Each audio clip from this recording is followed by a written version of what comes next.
Les textes liturgiques du jour. Première lecture. Vous pousserez des cris à cause du roi que vous aurez choisi, mais le Seigneur ne vous répondra pas. 1 Samuel 8, 4 juillet 2010 22a. Lecture du premier livre de Samuel.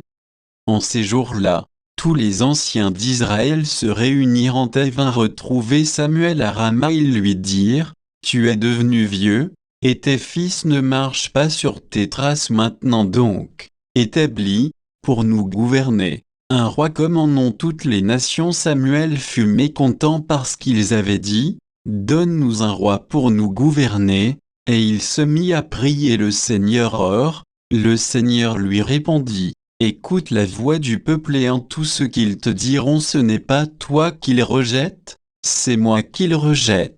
Ils ne veulent pas que je règne sur eux.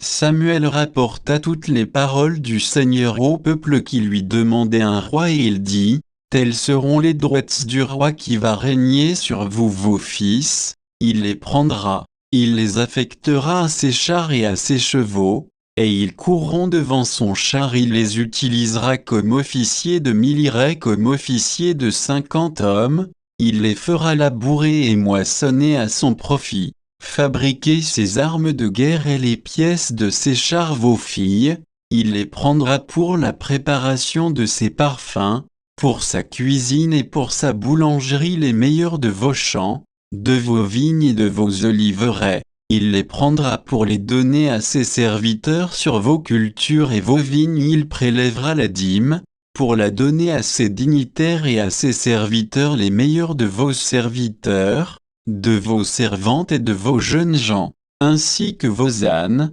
Il les prendra et les fera travailler pour lui sur vos troupeaux. Il prélèvera la dîme, et vous-même deviendrez ses esclaves. Ce jour-là, vous pousserez des cris à cause du roi que vous aurez choisi, mais, ce jour-là, le Seigneur ne vous répondra pas. Le peuple refusa d'écouter Samuel et dit: Non, il nous faut un roi. Nous serons, nous aussi, comme toutes les nations, notre roi nous gouvernera. Il marchera à notre tête et combattra avec nous. Samuel écouta toutes les paroles du peuple et les répéta aux oreilles du Seigneur, et le Seigneur lui dit: Écoute-les, et qu'un roi règne sur eux. Parole du Seigneur. Psaume.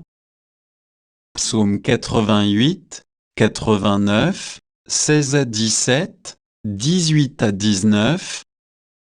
Heureux le peuple qui connaît l'ovation. Seigneur, il marche à la lumière de ta face, tout le jour, à ton nom il danse de joie, fier de ton juste pouvoir.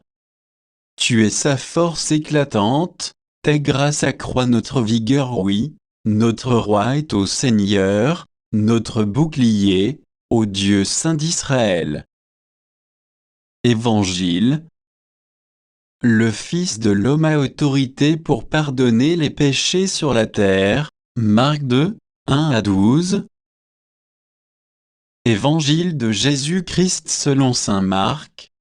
Quelques jours après la guérison d'un lépreux, Jésus revint à Capharnaüm, et l'on apprit qu'il était à la maison. Tant de monde s'y rassembla qu'il n'y avait plus de place, pas même devant la porte. Et il leur annonçait la parole. Arrivent des gens qui lui amènent un paralysé, porté par 4 hommes. Comme ils ne peuvent l'approcher à cause de la foule, ils découvrent le toit au-dessus de lui, ils font une ouverture, et descendent le brancard sur lequel était couché le paralysé. Voyant leur foi, Jésus dit au paralysé: Mon enfant, tes péchés sont pardonnés. Or, il y avait quelques scribes, assis là, qui raisonnaient en eux-mêmes: Pourquoi celui-là parle-t-il ainsi? Il blasphème. Qui donc peut pardonner les péchés, sinon Dieu seul? Percevant aussitôt dans son esprit le raisonnement qu'il se faisait, Jésus leur dit: Pourquoi tenez-vous de tels raisonnements? Qu'est-ce qui est le plus facile, dire à ce paralysé: